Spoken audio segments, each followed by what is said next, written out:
નમસ્કાર મિત્રો, હું તમારો મિત્ર વિમલ ફળદુ.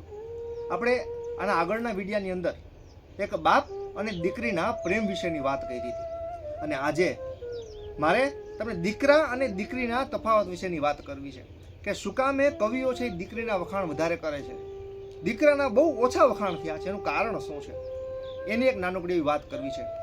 એક ગામની અંદર એક વૃદ્ધ દાદા અને દાદી જીવે છે.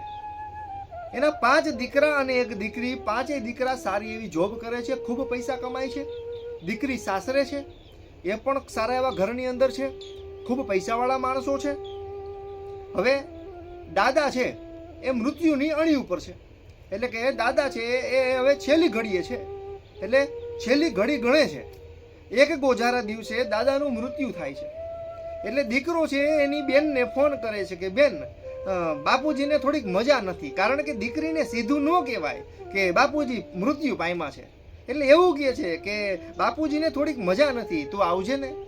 એટલે દીકરીને એમ કે મારા બાપુજીને મજા નથી. એટલે દીકરી તો સોળે શણગાર સજી અને ખૂબ ઘરેણા બરેણા પહેરી અને દીકરી છે એ એના ઘરેથી એના માવતર એના પિયર આવે છે.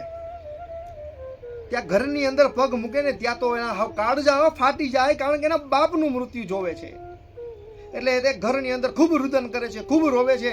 એના ઘરના જે શણગાર છે, ઘરેણા પહેરેલા છે, એ ઘરેણા કાઢી એક પોટલી વાળી એટલે ખૂણાની અંદર ઘા કરી અને મૂકી દે છે અને ખૂબ દીકરી રોવે છે. ગામના બધા માણસો આવે છે, એને અંતિમ વિધિની તૈયારી કરે છે. સ્મશાને લઈ જવા માટે બધા નીકળે છે. ગામના પાદરની અંદર જ્યાં બરાબર એની અર્થી પહોંચે છે ત્યાંથી આમ એક બહુ મોટી એવી કાર આવે છે, 4 વ્હીલ આવે છે. અને 4 વ્હીલમાંથી એક યુવાન વ્યક્તિ ઉતરે છે અને કહે છે કે આ ઓલા ફલાણા ભાઈની અર્થી છે ને? તો કે હા. તો કે નીચે ઉતારો એને. તો કે કેમ? મારે એનું કામ છે, તમે નીચે ઉતારો. અરે પણ શું કામ છે? અરે એની મારી પાસેથી 5 લાખ રૂપિયા લીધા છે. જ્યાં સુધી મને મારા 5 લાખ રૂપિયા નહીં મળે ને ત્યાં સુધી હું આને અગ્નિદા દેવા નહીં આપું. અરે ગામના બધા વ્યક્તિઓ કરે છે. અરે ભાઈ, એ ભલા માણસ, તું વિચાર તો ખરા. આ વ્યક્તિ મૃત્યુ પામ્યો છે, તને તારા 5 લાખની પડી છે. આ વ્યક્તિ મૃત્યુ પામ્યો છે ને તને 5 લાખ રૂપિયા. અરે આનું મૃત્યુ સુધરવા દે મારા વાલા, તને હાથ જોડીને વિનંતી કરીએ છે, તું થોડોક ખોભરી જા. એના 5 દીકરા છે, એની હારે પછી બેસીને તું વાત કરી લેજે. ત્યારે દીકરો એમ, જ્યારે યુવાન એમ કહે છે કે નહીં, જ્યાં સુધી મને મારા 5 લાખ નહીં મળે ને ત્યાં સુધી હું આ અર્થીને અગ્નિદા દેવા નહીં આપું. ગામ આખું આમ અજંબિત થઈ જાય છે. બધા દીકરાઓને કહે છે, અરે ભાઈ, અરે તમે સારા એવા પૈસા કમાવ છો, અરે એને 5 લાખ આપી દો ને, એટલે કામ પૂરું થાય, તમે તમારા બાપનું અંતિમ વિધિ કરી શકો.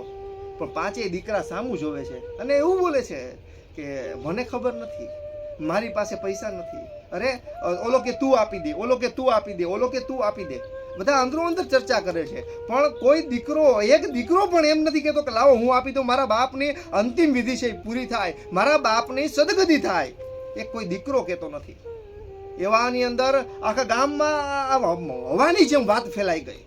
પણ આ વાત ઉડતા બરાબર દીકરી જ્યાં ઘરે બેઠી છે ને એના કાને પડે છે કે એના બાપની અર્થીને ગામના ચોરે નીચે રાખી દેવામાં આવી છે.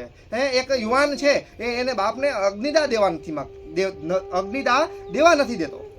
દીકરી બરાબર ત્યાંથી જે ખૂણાની અંદર જે સોનાનું પોટલું છે ને, જે ઘરેણાનું પોટલું છે ને, એ લઈ અને ખુલ્લા પગે દોટ મૂકે છે.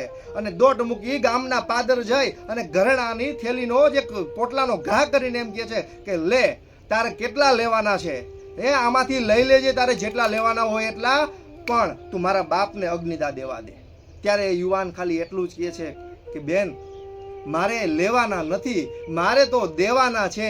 હું તો સાચો વારસદાર ગોતતો હતો કે આમાં આ બાપાનો સાચો વારસદાર કોણ છે.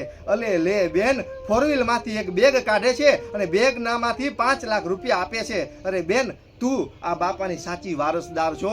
અરે મિત્રો, મારો એટલી જ કહેવાનો મતલબ છે કે વારસદાર કોને કહેવાય? પૈસાના ભાગ પાડે એ વારસદાર નહીં, પણ દુઃખમાં ભાગ લે ને એ વારસદાર છે. એટલા માટે જ કવિઓ દીકરીના વખાણ કર્યા છે. દીકરા કરતા દીકરીઓના વખાણ કવિ વારંવાર કરે છે. એનું મુખ્ય કારણ આ છે. જો તમને વિડીયો સારો લાગ્યો હોય તો મારી ચેનલને લાઈક કરો, શેર કરો અને સબસ્ક્રાઈબ કરો.